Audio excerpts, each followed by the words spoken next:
Harry's Lee Kuala Lumpur 20,171,016 Malaysian University professor turned militant Mahmud Ahmad likely will take over as head of the Islamic State's Southeast Asia affiliate following the killing of Filipino Isnalon Hapilon in the southern Philippine city of Marawi, Malaysia's police chief told Benar News on Monday. Mahmud was among planners of the deadly siege of Marawi launched by IS-inspired militants in May, and is believed to be leading a dwindling enemy force there after the death of Hapilon, according to Inspector General of Police Mohammed Fuzi Harun. "From information we have, Dr. Mahmud is still alive. He survived the attack," Fuzi told Benar News.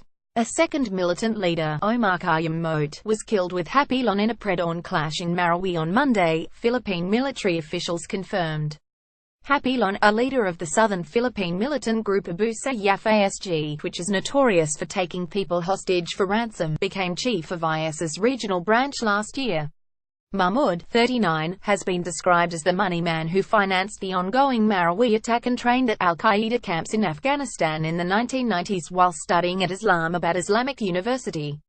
He is a former lecturer of Islamic Studies at the University of Malaya in Kuala Lumpur, one of Malaysia's top universities. "What we gathered so far showed that he would most likely be the next leader with the deaths of Hapilon and Mote.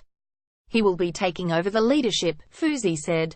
In July, the Institute for Policy Analysis of Conflict IPAC, a Jakarta think tank, said in a report that Mahmud likely would assume a top role because of his position within the IS chain of command.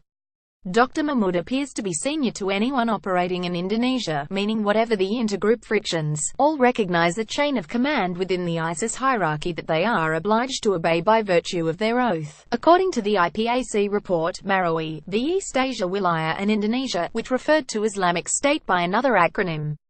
This suggests that after Marawi is finally cleared, Dr. Mahmud, if he survives, could play a critical role both in terms of regrouping in the Philippines as well as coordinating return and placement of Southeast Asian fighters from the Middle East and setting a regional strategy for further attacks, IPAC said. Multi-skilled in June, a Malaysian official who asked to remain anonymous, told Benar News that Mahmud was among the most skilled militants who could take over for Hapilon. Additionally, Mahmud knew secret escape routes from the southern Philippines, according to the official. Besides being a bomb expert and a seaman, Mahmud is also very proficient in the dialects used by the Philippines militants, apart from the other languages he has mastered such as Malay, English and Arabic, the official said then. Rohan Gunaratna, a Singapore-based expert on terrorism in Southeast Asia and a Benar News columnist, said Mahmud had grand plans for the region.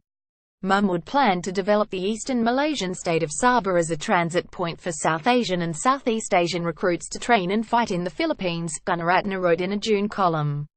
Along with funding the militants in Marawi, Mahmud was responsible for recruiting foreign fighters. IPAC described him as having a one-door policy of creating a single channel to send foreign fighters to join the militants. It wasn't just Indonesians and Malaysians contacting Dr. Mahmud, he was also the contact for Bangladeshis in Malaysia who wanted to join the fighting in Mindanao, IPAC Director Sidney Jones told Reuters. High alert now, Malaysian authorities especially in the eastern Borneo state of Sabah, a state bordering the southern Philippines, are on high alert guarding against the possibility that Mahmud could try to flee Marawi and return to Malaysia. "We are monitoring because he is a threat to our security," Fuzi told Benar. A senior intelligence officer from Malaysia's Eastern Sabah Security Command said the deaths of Hapilon and Mote would not affect ongoing operations. "To us, it only means a cross-border criminal has been eliminated, if the reports are true.